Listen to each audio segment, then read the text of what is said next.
Okay, we are on the integration day. This is the final day of the first week, 7-day program. First of all, you are amazing for getting here. Well done. Give yourself a pat on the back. You have taken steps to move forward with this course. Hopefully you've done the exercises as you've been going through it. Maybe you've had some interesting reflections. I'm going to assume you have. If you've skipped all that other stuff, you're wasting your time just clicking through all the course. Go back and do all the exercises. As you see in the videos, I am doing them as well. And I want to talk to you today about the day 7 stuff. Here's my stuff from the actions for today. Let's just talk about integration briefly. Integration is one of the pieces that I was missing for years and years and years. In one of the previous lessons, I talked about how it's important to do the actions every day and to follow up on the things that I learn in here to go and make them part of my routines, to make them my habits, to actually go and get the stuff done. For many years, I was just thinking, oh, yeah, that's easy, that makes sense. I ticked it off mentally, but I didn't do the exercise. I didn't actually get half or most of the benefit from doing it. Sometimes I have realized I have to do exercises again and again and again and again and again, 5, 10, 15, 20, 100 times to really integrate the lessons.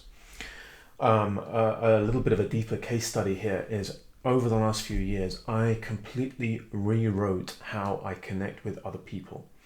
And I did that by going along to calls with men who could connect with people the way I wanted to. And I did something like 100 calls. They were 2 hours each or something, completely unpaid in my own time.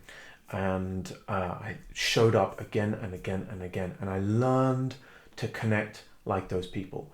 It was about doing a huge number of reps, of repetitions. But by doing that, I have learned to connect with people in such a more powerful way than I ever had before. And the thing that made the difference was I integrated the lessons by doing that again and again, by studying in between my sessions, by deliberately practicing techniques in each of those sections. And for you, if you're interested, that's the plan when I do these conscious connection calls, which you'll find in our calendar. Those were massively life-changing for me, and I want to share that on now. But that was something where I wanted to change who I was, changing some deeper level stuff as well as building a lot of new skills, and I wanted to make these new skills part of the new version of me, and that was all about integration work. So there's the mental side of integration where we take the ideas, and then there's integrating it into our life by applying things and by letting it sink deeper and deeper into our being by just repeating it again and again and again. You can't think your way into being a completely new person. You have to start doing it. You have to do the exercises. You have to show up and again and again and again until it just becomes instinct. So let's talk about the exercise. I wrote about my biggest takeaways from each of the 6 days in the rest of the course. And from day 1, by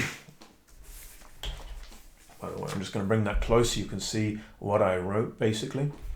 You can see I'm not making this stuff up.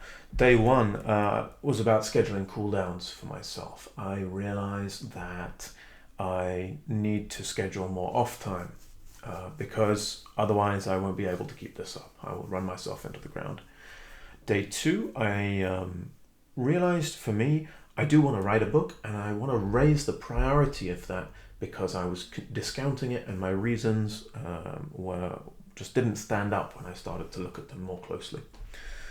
Day 3 was all about my chaos map, and I want to turn my...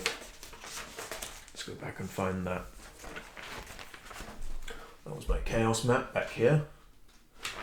And I want to turn my chaos map into a personal/business roadmap of things I want to achieve, to knock off. Because if I knock off each of those elements of chaos, I'm actually going to feel very organized. I'm going to feel great. So a bit more work to do there. That's a project for me in the next couple of days.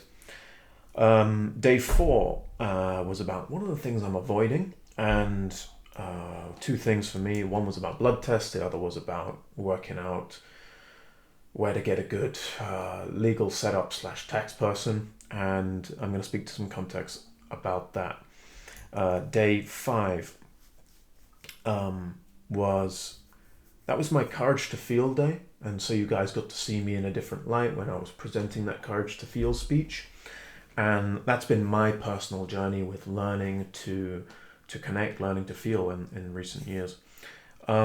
What I actually got doing the lessons on that page was about meditation.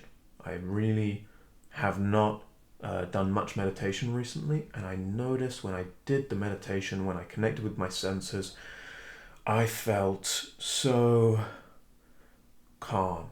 It was the part of me scheduling the cool down relating to day 1, doing some yoga, doing some meditation. That is exactly what I need right now to help me continue feeling present, alive, and to continue working, producing all this content, expressing my ideas at the highest level.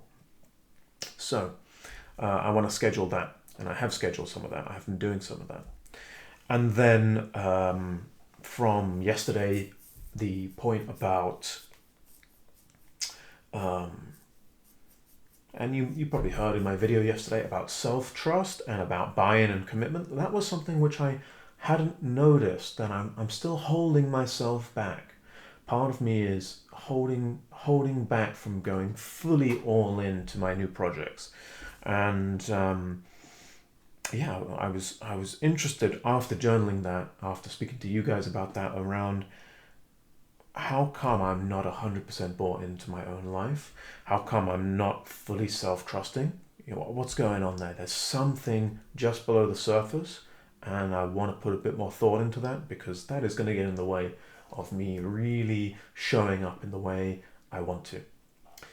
So that's my integration piece. All this stuff is swirling in my head right now. I'm going to have a cup of coffee. I'm going to think about all of this some more.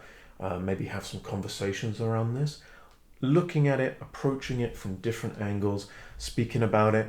You probably notice as well, I put a lot of stuff on the school main page, and that's because I'm using that as a space to integrate my own thoughts. It's like a journaling space, but I'm having to think and reflect, like, how do I want to express this? And I invite you to do the same, because for me, that's a really great practice. I journal I got my diary, I journal in there. I've got this little workbook I'm doing the exercises in, and I'm expressing things on school in a certain way. I also do a lot of writing and speaking, so I work with my ideas quite a lot, reshaping them, putting them together, thinking about them. Do I really believe this? Do I really believe that? And all of that contributes to my experience of integration. How do I make this my own? How do I really feel it? How do I know it in my bones? That might be a missing piece for you. You might already get it. It might be a missing piece. I totally recommend doing some more integration work and sharing it. Share along. I'm really curious about anything you've taken away from this week. Let me know your thoughts. I would love to speak with you about what you're getting out of this so far. And with that, first week is over. Well done. As you now start to move into other courses, enjoy, let me know what you start working on, and continue to give me feedback. Let me know if this met you, if this gave you something you needed, something you didn't realize you needed, if it brought some awareness up, or if you felt like, oh, there was something else I really needed and I haven't found that yet. Let me know, maybe I can point something out which will help you in getting to where you want to go. First week's done. Take care. See you soon.